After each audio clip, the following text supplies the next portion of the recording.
भैया एक पॉइंट दिखाओ जरा बढ़िया point number 1। Number 1 VIP pant दिखाएं, थोड़ा महंगे चलेगी। हाँ बिल्कुल 1 नंबर पैंट दिखाएंगे।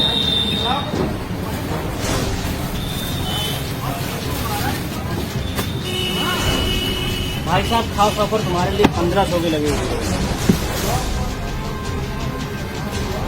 भाई। 1000 रुपए की लग जाएगी भाई। 500 की लग जाएगी भाई। 350 की लग जाएगी। 350 वाली पैक कर दो। जिंदगी में पहली बार गुटखा खाने का फायदा मिला है।